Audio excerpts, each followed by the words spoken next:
UNICEF France et la Fondation Visio présentent la collection Calliope.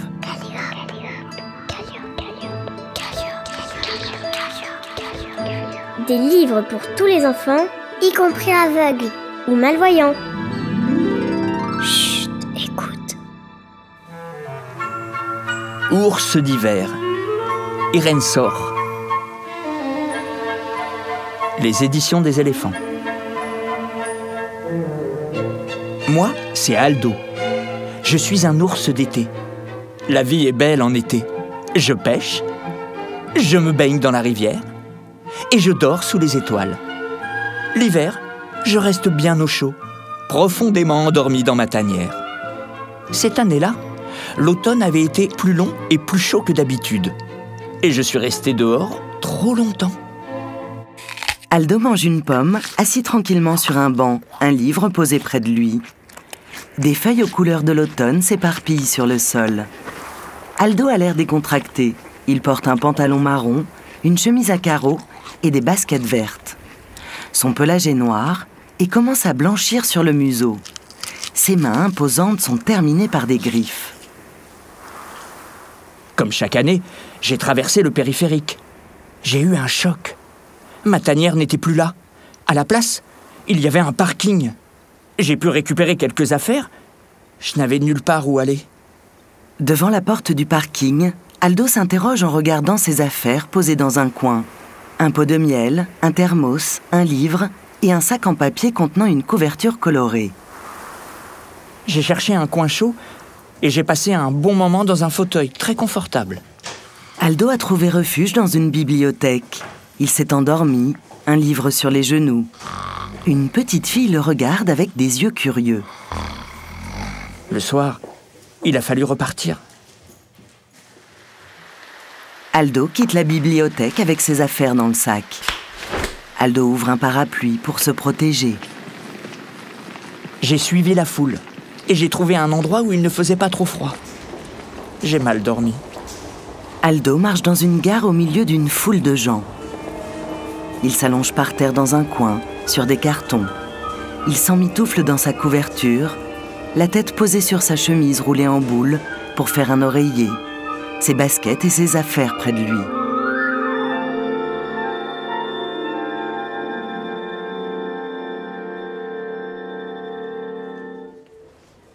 L'odeur du café m'a réveillé.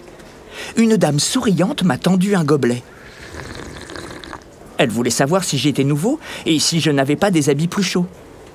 La dame, c'est la femme de ménage de la gare. Elle porte une longue blouse bleue sur son col roulé, des gants de ménage et un foulard sur la tête. Son rouge à lèvres contraste avec sa peau noire et ses grands yeux en amande. Alors, elle m'a emmené au bureau des objets trouvés, où nous avons fini par dénicher un manteau à ma taille. Dans la poche intérieure se trouvait un billet de banque. Je me sentais déjà un petit peu mieux. Aldo, son manteau gris sur le dos, sourit gentiment à la femme. J'ai parcouru la ville en allant d'un endroit chaud à un autre. Je n'étais pas toujours le bienvenu. Aldo traverse la ville, assis dans un bus, ses affaires dans son sac en papier. Plus tard, il cherche un refuge dans le couloir d'un immeuble. Un chien lui ordonne de ne pas rester là et lui montre du doigt la sortie. Au supermarché, Aldo regarde avec envie des dizaines de pots de miel alignés dans un rayon. Des clients font leurs courses avec des caddies ou des paniers sans faire attention à lui. Petit à petit, j'ai fait la connaissance des gens de l'hiver. Cela m'a fait chaud au cœur. Chaud les marrons, chaud. Plus tard, dans un marché en plein air, Aldo sympathise avec un vendeur de marrons chauds. Chaud les marrons chauds. Sur le stand, une pancarte indique « Chez Luigi ». Luigi m'a donné une écharpe et m'a aidé à trouver un petit travail. Aldo, emmitouflé dans son manteau, son écharpe et coiffé d'un bonnet, aide à porter des cagettes de pommes. Je pouvais même dormir dans l'entrepôt si je voulais. Seulement, je devais me lever tôt pour charger la camionnette et monter le stand sur le marché. Dans un coin de l'entrepôt, un matelas a été installé par terre, près des cagettes de fruits et légumes. au bord de l'eau, j'ai découvert un endroit pour me laver. Aldo est devant une petite cabane avec marqué sauna sur le toit. Sur le côté, une petite cheminée crache de la fumée. Aldo, une serviette de bain nouée à la taille, regarde les paires de chaussures près de la cabane. Les bottes qui se trouvaient là étaient tout juste à ma taille. Je les ai gardées. La ville en hiver est différente. Froide et lumineuse à la fois.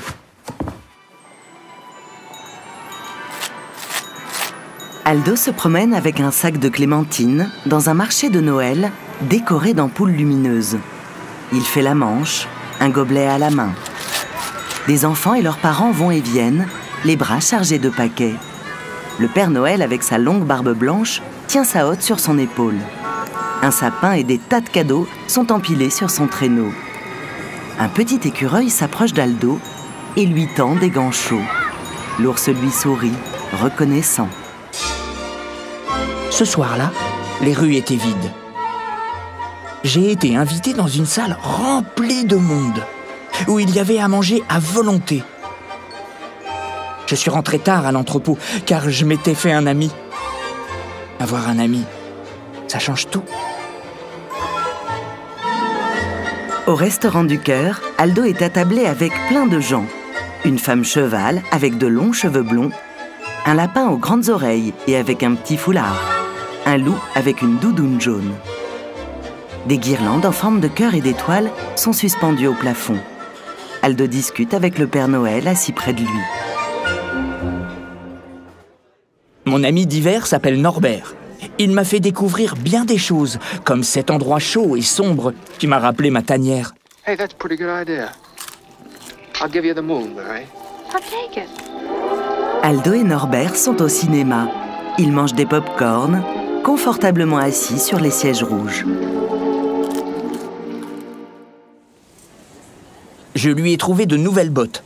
En plus, j'ai eu de la chance car, du jour au lendemain, tout était à moitié prix. La nourriture de l'hiver est délicieuse et pleine de surprises. En partageant une galette avec Norbert et des enfants, j'ai failli perdre une dent.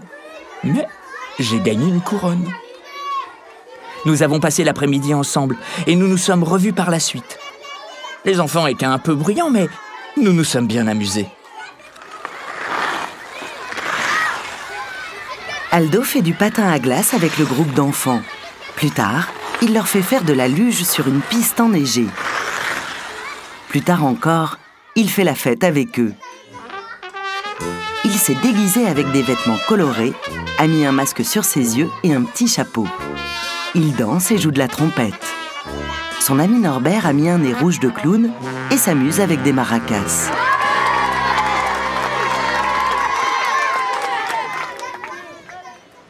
J'étais devenu un vrai expert en hiver, avec tout l'équipement qu'il fallait et, finalement, l'hiver, ce n'était pas si mal. Mais c'était long. Norbert est parti en vacances et je le comprenais. Je n'en pouvais plus. J'avais froid aux pieds et je commençais à être profondément fatigué. L'étalage du marché était devenu monotone. Un jour, j'ai vu les premières fleurs et j'ai su que tu n'allais plus tarder. À un arrêt de bus, Aldo contemple avec joie les jolies fleurs blanches qui s'épanouissent. Les arbres autour de lui commencent à avoir de beaux bourgeons. Au printemps, assis sur son banc, Aldo a enlevé son manteau, son écharpe, son chapeau et ses bottes.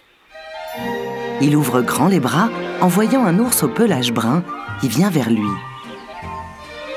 Te voilà enfin, mon ami d'été. Tu as bien hiberné? Dis donc, tu dois avoir faim.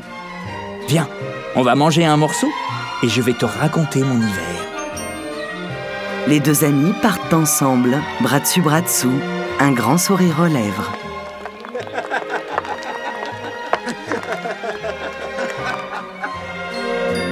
Une audiodescription écrite et interprétée par Dune Cherville, relue par Assia Frogeret. Avec la voix de François Créton. Création sonore, Christophe Touzalin.